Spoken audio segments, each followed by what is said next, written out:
നമസ്കാരം. Media one UR on എയറിലേക്ക് സ്വാഗതം. ഞാൻ മിഥുൻ കുമാർ. പ്രധാന വാർത്തകൾ. ഷാർജയിൽ ഗൾഫ് ന്യൂസ് മാധ്യമം കമോൺ കേരള പുരോഗമിക്കുന്നു. മോഹൻലാൽ ഉൾപ്പെടെ വൻ താരനിരയാണ് കമോൺ കേരളയിലേക്ക് എത്തുന്നത്. മൂന്നാം ദിവസവും ആയിരങ്ങൾ മേളയിലേക്ക് ഒഴുകിയെത്തി. അതിൻ്റെ ദൃശ്യങ്ങളിലേക്ക്.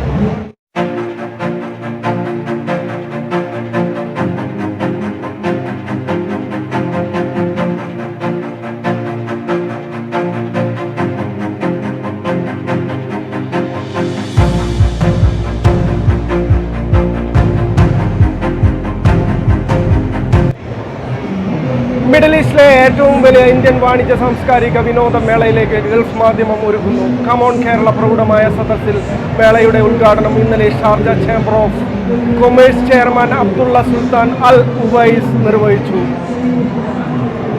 അബ്ബാസ് മുഹമ്മദ് തയ്യാറാക്കിയ റിപ്പോർട്ട് കാണാം. കമോൺ കേരളയുടെ 7ാമത്തെ എഡിഷനാണ് ഷാർജ എക്സ്പോ സെൻറ്ററിൽ തുടക്കമായിരിക്കുന്നത്. മലയാളത്തിൻ്റെ മഹാനടൻ മോഹൻലാൽ അടക്കമുള്ളവർ ഈ മേളയ്ക്ക് എത്തുന്നുണ്ട്. കഴിഞ്ഞ വർഷം ഏകദേശം 2.5 ലക്ഷത്തിലേറെ ആളുകൾ പങ്കെടുത്ത മേളയ്ക്ക് ശേഷമാണ് കൂടുതൽ മിഴിവോടുകൂടി കമോൺ കേരളയുടെ 7ാമത്തെ എഡിഷന് തുടക്കമാകുന്നത്.